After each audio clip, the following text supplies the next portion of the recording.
بسم اللہ الرحمن الرحیم۔ السلام علیکم ناظرین، میں ہوں وجیہہ زبیر۔ ناظرین، آپ کو معلوم ہے میرے پاس کالز آتی ہیں کاؤنسلنگ کی، تو پچھلے کئی دنوں سے جو کالز میرے پاس آ رہی تھیں میں سب کا ریکارڈ رکھتی ہوں اپنے پاس۔ تو ابھی 2 دن پہلے میں بیٹھی ایسے میں ریکارڈ چیک کر رہی تھی، سب کو جو پرابلمس لکھے ہوئے تھے، تو جو ایک پرابلم سب کے اندر موجود تھا جس سے سب پریشان تھے وہ تھا کہ وہ خوش نہیں رہتے۔ کیسے خوش رہیں؟ اور واقعی میں حقیقت ایک عورت کیسے خوش رہ سکتی ہے جب اس کا شوہر ساتھ کوآپریٹ نہیں کر رہا، اس کو کچھ نہیں سمجھ رہا، سسرال والے سے کوئی اہمیت نہیں دے رہے، بچے اس کی بات نہیں مان رہے، میکے والے اس کو پوچھتے نہیں ہیں، وہ کیسے خوش رہ سکتی ہے؟ تو پریشان رہے گی۔ اچھا، وہ خواتین جو اس وقت جو ہے اچھے حالات میں ہیں، بظاہر میں دیکھنے میں خوش بھی ہیں، ہر چیز ان کے پاس موجود ہے، لیکن وہ بھی خوش نہیں ہیں۔ کیوں خوش نہیں ہیں؟ کیونکہ ان کی زندگی ایک بڑا حصہ جو ہے وہ نیگیٹو گزرا ہے، بہت برے حالات میں گزرا ہے، سسرال والوں نے بہت ظلم کیے ہیں، شوہر نے کچھ سمجھا نہیں ہے۔ اب آج جا کے اگر سسرال والے ان کو سمجھ رہے ہیں، ان کی قربانیوں کو محسوس کر کے بتا رہے کہ ہاں بھائی آپ نے بڑا ہمارے لیے بڑے کام کیے ہیں، آپ نے بہت قربانیاں دی ہمارے لیے، شوہر جو ہے وہ بھی سمجھ رہا ہے اس کو، لیکن وہ پھر بھی پریشان ہے۔ کیوں؟ کیونکہ اس سے وہ جو پاسٹ ہے وہ نہیں بھول پاتی ہے۔ جب وہ رات میں سونے کے لیٹتی ہے اور کوئی بات ماضی کی ذہن میں آ جاتی ہے تو پھر وہ سوچوں کا سلسلہ شروع ہو جاتا ہے، ایک کے بعد ایک سوچ آتی رہتی ہے، وہ نیگیٹو ہو جاتی ہے، وہ خوش نہیں رہ پاتی ہے۔ وہ کہتی اتنے ظلم، اتنی پریشانیاں میں نے دیکھی ہیں کہ اب مجھ سے خوش نہیں رہا جا سکتا، سب کچھ ہے میرے پاس لیکن پھر میں خوش نہیں رہتی ہوں۔ بچے بھی کہتے ہیں کہ آپ خوش کیوں نہیں رہتی ہیں؟ دیکھیں، ماں اتنی پریشان ہے کہ بچے تک اس بات کو نوٹ کر رہے ہیں کہ ان کی ماں خوش نہیں ہے۔ اچھا، خوش نہ ہونے سے ایک بڑا نقصان اور بھی ہو رہا ہے خواتین کا، کہ ان کے جو شوہر دوسری عورتوں میں انٹرسٹ لے رہے ہیں، دلچسپی لے رہے ہیں، اس کی بھی ایک بڑی وجہ یہی ہے کہ عورتیں خوش نہیں رہتی ہیں۔ تو مرد کو اس بات کا وہ احساس ہو رہا ہوتا ہے کہ یہ میری بیوی جو ہے یہ خوش نہیں ہے میرے ساتھ، تو کیا میں ایک عورت کو خوش نہیں رکھ سکتا؟ وہ اپنی برائیاں، اس کی جو اپنی کوتاہیاں ہیں ان کو تو ایک طرف رہتا ہے، لیکن اس کو لگتا یہ کہ میری بیوی کے اندر شاید وہ جراثیم ہی نہیں ہے، اس کے اندر وہ چیز ہی نہیں ہے کہ وہ خوش ہو سکے۔ پھر وہ باہر کی عورتیں اس کے ایک جملے پہ، کسی ایک بات پہ کھلکھلا کے ہنستی ہیں، خوش ہوتی ہیں، جب ان کو پیسہ خرچ کر رہا ہوتا ہے وہ خوش ہو رہی ہوتی ہیں، تو کمپیئر کرتا ہے اپنی بیوی کو ان عورتوں سے۔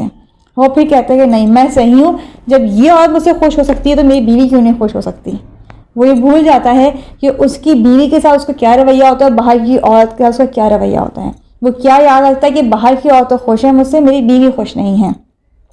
تو بہت سارے مرد جو باہر عورتوں میں انٹرسٹ لے رہے ہوتے ہیں، اس کی بھی بڑی وجہ یہ ہوتی ہے کہ ان کے ذہن میں یہ بات ہوتی ہے کہ ان کی بیوی جو ان سے خوش نہیں ہے۔ تو ایسے میں بیوی کیسے خوش رہے، کیسے خوش رہ سکتی ہے؟ تو آج ہم اسی بات پہ بات کریں گے کہ کیسے خوش رہا جائے۔ تو میں آپ کو پہلے پوائنٹ کی طرف لے کے آتی ہوں۔ پہلی بات کہ خوش کیسے رہا جائے، تو سب سے ضروری ہے خوش رہنے کے لیے کہ آپ کسی پہ ڈیپینڈ نہ کریں۔ خوش رہنے کے لیے کوئی اہم نہیں ہے، خوش رہنے کے لیے آپ کی اپنی ذات ہی بہت ہے۔ اگر آپ ڈیپینڈ کریں گے اپنے شوہر پہ، سسرال والوں پہ، بچوں پہ، میکے والوں پہ، فرینڈس پہ، آپ کبھی خوش نہیں رہ سکتے، کیونکہ کبھی کوئی آپ سے اس طرح خوش نہیں رہے گا۔ آپ یہ سوچتے رہیں گے کہ میرے شوہر جو تو مجھے اس طرح سے بیہیو کرتے ہیں، میری چیزوں کی تعریف نہیں کرتے ہیں، سسرال والے مجھے کچھ سمجھتے نہیں ہیں، میں کیوں خوش رہوں؟ خوش رہنے کے لیے آپ کی اپنی ذات بہت ہے۔ اپنی ذات کیوں بہت اہم ہے آپ کے لیے؟ خوش رہنے کے لیے کیوں آپ کے لیے اپنی ذات ہی کافی ہے، میں آپ کو بتاتے چلوں۔ ابھی پچھلے دنوں زبیر کے جو بڑے بہنوئی ہیں ان کی حالت بہت سیریس تھی، وہ ہاسپٹل میں ایڈمٹ تھے، تو ایک رات زبیر نے بھی اسٹے کیا ہاسپٹل میں، اور میرے ساتھ وہ کال پہ یعنی موبائل پہ ٹچ میں رہے۔ تو وہ جب مجھے کال کر رہے تھے اور مجھے بتا رہے تھے کہ جی یہ جو سامنے بیڈ پہ پیشنٹ ہے یہ پچھلے 1 سال سے یہیں پر ہی ہے اور کوئی ریکوری نہیں ہو رہی ہے۔ ایک ماں پریشان بیٹھی تھی، اپنی اولاد کے بس ہاتھ پکڑے بیٹھی ہوئی تھی، انہوں نے تسلی دی کہ آپ پریشان نہیں ہو، ٹھیک ہو جائے گا بیٹا آپ کا، یعنی یہ بہت مشکل ہے اس کا ٹھیک ہونا، اس کو جگر کا کینسر ہے اور بالکل لاسٹ اسٹیج پر ہے۔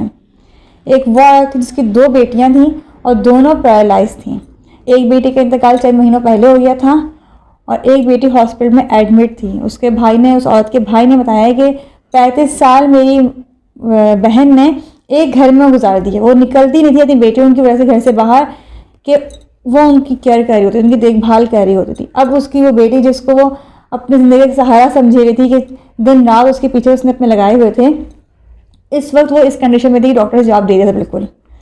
اور پھر زبیر کا جب بعد میں فون آنا بتایا کہ اس لڑکی کا انتقال ہو گیا ہے، تو ایک عجیب ہی سما تھا ہاسپٹل کا، ہر بندہ پریشان تھا، کسی کا کوئی مسئلہ، کسی کا کوئی مسئلہ۔ خود میرے جو نندوئی ہیں ان کو فالش کا اٹیک ہوا تھا، تو ان کا جو لیفٹ سائڈ تھا وہ اسے ڈیمیج ہوا تھا، متاثر ہوا تھا اس سے. تو ظاہر ہے میرے نندوئی بھی بہت تکلیف میں تھے. تو ان سب چیزوں کو دیکھتے ہوئے میں نے یہ بات سوچی کہ خوش رہنے کے لیے تو انسان کی اپنی ذات بہت ہے. اللہ تعالیٰ نے آپ کو آنکھیں دی ہیں، کیا یہ آپ کے لیے کافی نہیں ہے؟ آپ اس پہ خوش ہوں گے، آپ دیکھ سکتی ہیں چیزوں کو. آپ کو ہاتھ پاؤں دیے ہیں، کیا یہ کافی نہیں ہے آپ کے لیے کہ اس پہ آپ خوش رہیں کہ آپ کے ہاتھ پاؤں جن سے آپ چل پھر سکتی ہیں، آپ کام کر سکتی ہیں اپنے. بہت ساری چیزیں اللہ تعالیٰ نے دی ہیں جن سے آپ خوش رہ سکتی ہیں. اور خوش رہنا کس کے لیے؟ آپ کو اپنے لیے رہنا ہے خوش، اللہ تعالیٰ کے لیے خوش رہنا ہے آپ کو. اللہ تعالیٰ نے آپ کو اپنی مخلوق بنا کے اس دنیا میں بھیجا ہے، بڑے بڑے کام لینے کے لیے بھیجا تھا. اس لیے نہیں کہ شوہر کے، سسرال والوں کے، میکے والوں کے اور بچوں کے جھنجھٹ میں پڑھ کے اپنے آپ کو بھول جائیں. اللہ تعالیٰ نے آپ کی ذات کی بھی ایک اہمیت رکھی ہے. آپ کے فرائض بھی ہیں، آپ کے حقوق بھی ہیں، دونوں اللہ تعالیٰ نے دیے ہیں.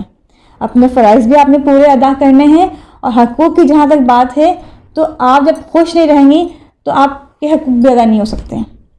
کوئی آپ کے حقوق ادا نہیں کر سکتا. وہ کتنے سامنے والا آپ کو دیتا رہے، آپ خوش نہیں ہوں گی تو آپ کو کبھی احساس نہیں ہوگا مجھے کچھ مل بھی رہا ہے، کیونکہ آپ نیگیٹو رہیں گی. تو اگر کوئی دوسرا اپنے حقوق پورے نہیں کر رہا ہے، آپ اپنے فرائض پورے کر رہی ہیں، تو یہ اللہ تعالیٰ کے لیے کریں. خوش بھی رہیں تو اللہ تعالیٰ کے لیے رہیں، کیونکہ آپ کے لیے پاس خوش رہنے کے لیے بہت ساری چیزیں ہیں. ہم نے شکریہ کتاب جو لکھی ہے وہ بھی ہم نے اسی پر لکھی ہے پوری کتاب. آپ یقین کریں جو خواتین جن کا میں آپ کو بتا چکی ہوں پہلے بھی، جن کے کیس میرے پاس آئے ہیں، ان کو میں نے ہمیشہ ریکمینڈ کی شکریہ کتاب، اور ان کی زندگی میں چینج آیا ہے کتابیں پڑھنے سے. ان کی زندگی کا فوکس چینج ہو گیا. جو انہوں نے فوکس کیا ہوگا اپنے سسرال والوں کو، شوہر کو، اور ان لوگوں کو جن کو چینج نہیں کر پا رہے تھے، ان کا فوکس چینج ہوا. انہوں نے اپنے آپ کو فوکس کرنا شروع کیا. تو انہوں نے کہا ہمارے ارد گرد اتنی چیزیں ہم شکر ادا کر سکتے ہیں، شکر ادا کریں گے تو خوش بھی رہیں گے، شکر ادا نہیں کریں گے تو خوش کیسے رہیں گے. وہ ان خواتین نے خوش رہنا شروع کر دیا. دوسری بات یہ ہے نیگیٹو مت سوچیں. جو پیچھے آپ کے ساتھ ہو گیا وہ ہو گیا، آپ کی جو زندگی ہے اس میں آپ خوش رہیں. تو اچھا خواتین سوال یہ کرتی ہیں جو ہو گیا اسے کیسے بھول جائیں؟ بھولنا آسان نہیں ہے. نیگیٹیوٹی جو ذہن سے اتنے آرام سے نہیں نکلتی ہے. ایک خاتون نے مجھ سے یہی بات کہی تھی، تو میں نے ان سے کہا کہ آپ شیشے کے سامنے تیار ہو کے ذرا کھڑی ہوں اور مسکرا کے شیشے میں اپنے آپ کو دیکھیں، اور مسکراتے ہوئے اپنے ذہن میں نیگیٹو سوچ لے کر آئیے، کچھ نیگیٹو سوچیے. تو خاتون کہنے لگی کہ مسکراتے ہوئے میں کیسے نیگیٹو سوچ سکتی ہوں؟ جب مسکراہٹ چہرے پہ ہوتی ہے تو کوئی نیگیٹو بات ذہن میں آتی نہیں ہے. میں نے کہا کہ نیگیٹیوٹی کو اپنے اندر سے نکالنے کا سب سے بہترین علاج ہے یہ کہ آپ مسکرائیں. جب مسکرانا کیوں ضروری ہے؟ کیونکہ مسکرانا صدقہ ہے. یہ بات بھی آپ سب کو معلوم ہے کہ حضور اکرم صلی اللہ علیہ وسلم نے کہا ہے کہ صدقہ نکالو. ہم صدقہ نکالتے ہی نہیں ہیں. جب ہم صدقہ نہیں نکالتے تو ہمارے پر مصیبتیں، پریشانیاں، ٹینشن سب کچھ آ رہی ہوتی ہیں. خواتین جو پریشان ہیں، کیوں پریشان ہیں؟ صدقہ ہی نکال رہی ہیں. صدقہ کیا ہے؟ مسکرانا. مسکرانا صدقہ ہے. آپ مسکرائیں گی، آپ کے اندر سے نیگیٹیوٹی ختم ہوگی تو آپ کی پریشانی بھی حل ہونا شروع ہو جائیں گی انشاءاللہ تعالیٰ. اور پھر آپ سب سے اہم بات یہ دیکھیں نا، آپ جو تیسری بات آپ کو بتانے جا رہی ہوں کہ مسکرانا صدقہ ہے، اور یہ بات ہمارے پیارے نبی صلی اللہ علیہ وسلم نے کہی ہے. تو اللہ نے کہا کہ ہم اس تک امتی نہیں ہوتے جب تک ہمارے لیے حضور اکرم صلی اللہ علیہ وسلم کی ذات سب سے اہم نہ ہو جائے، جب تک ہم ہر ہستی زیادہ حضور اکرم صلی اللہ علیہ وسلم سے محبت نہ کریں. تو ہم تو حضور اکرم صلی اللہ علیہ وسلم کے اس بات کو بالکل فراموش کر چکے ہیں کہ مسکرانا صدقہ ہے. ہم تو کہتے ہیں کہ نہیں ہمارا شوہر ہمارے ساتھ صحیح نہیں ہے، ہم کیسے خوش رہیں؟ ہمارے سسرال والے صحیح نہیں ہیں، ارد گرد کے لوگ ہمارے صحیح نہیں ہیں، ہم کیسے خوش رہیں؟ یعنی نعوذ باللہ کہ ہمارے لیے یہ سارے لوگ جو ہیں ہمارے نبی سے بڑھ کر ہیں. ہمارے نبی صلی اللہ علیہ وسلم نے ہمیں جو مسکرانے کہا ہے ہم وہ بھول چکے ہیں. تو آپ مسکرانا یاد رکھیں، مسکرانا صدقہ ہے. جب تک آپ مسکراتے رہیں گے آپ ٹینشن سے دور رہیں گے. اور مسکرانا ایسی نہیں کہ آپ کہیں کہ بس مسکراہٹ چہرے پر جا کے رکھنی ہے. مسکرائیں، دل سے مسکرائیں. اور میں آپ کو پہلے پوائنٹ بتا چکی ہوں کہ مسکرانے کے لیے، خوش رہنے کے لیے بہت کچھ ہے آپ کے پاس. آپ کے بچے کوئی ایک کام ایسا کرتے ہیں جس پہ آپ خوش ہو سکتی ہیں، اس پہ خوش ہوں آپ. وہ 10 کام برے کر رہے ہیں ان کو بھول جائیں، اس ایک کام پہ آپ خوش ہوں گے، شکر یہ کام تو اچھا کر رہا ہے میرا بچہ. آپ کے سسرال والے بہت برے ہیں لیکن کچھ تو اچھائیاں ہوں گی ان کے اندر، جو اچھائیاں ہیں ان پہ خوش ہونا آپ شروع کریں. شوہر میں بے شک بہت برائیاں ہوں گی لیکن کوئی اچھائیاں تو ہوں گی، جو اچھائیاں ہیں ان پہ خوش رہنا شروع کریں.